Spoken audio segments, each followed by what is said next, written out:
Hey everybody, welcome back to my YouTube channel. I was just thinking about something that is so different with America and Sweden. And I got this idea because I was talking to a guy from New Zealand the other day, and we were talking about dating in Sweden versus where he's from. And he was saying, where I'm from in New Zealand, if you're on Tinder, that basically means that you got no game, because that means you can't go up to people in person and talk to them in person. And I'm going, wait a sec.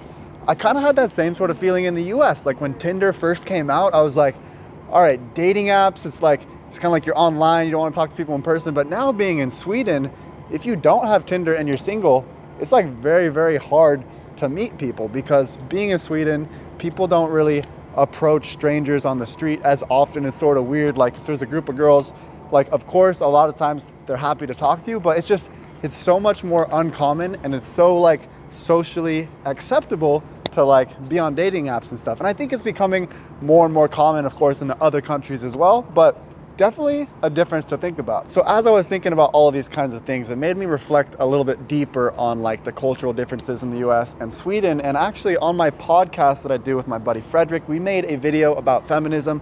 I know two white guys that were not super educated on feminism talking about feminism. So we probably maybe didn't know 100% what we were talking about. We got a lot of great comments of you guys like educating us on certain terminology, but it really got me thinking like the differences. And one of the terms that you guys taught me that I actually didn't know before doing the podcast was toxic masculinity.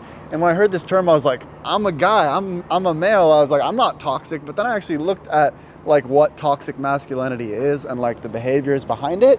And it really got me thinking like, wow, toxic masculinity in general is so much more like less in Sweden than it is in the US. For example, like in America, if you're a guy and you go to the liquor store and you buy some ciders, other guys will be like, oh dude, that's a girl drink. What are you buying ciders for, you wussy?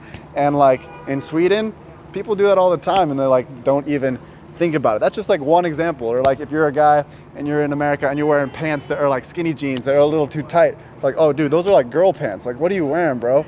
And in Sweden, like people just wear clothes that fit their bodies well and don't even think about it.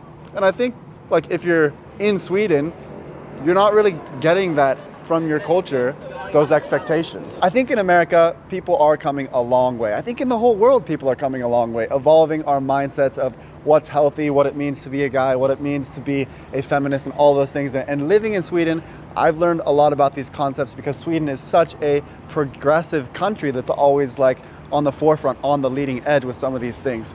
I don't think there's necessarily a right and a wrong. And I think when you live in another country, you get a completely different perspective, and it has an impact on you, and you learn so much. And that's why I love living in Sweden. And if you think it's interesting hearing about my cultural comparisons with Sweden and the US, be sure to subscribe to my channel for more videos like this one. With that being said, guys, thanks for watching, and I will see you in the next video.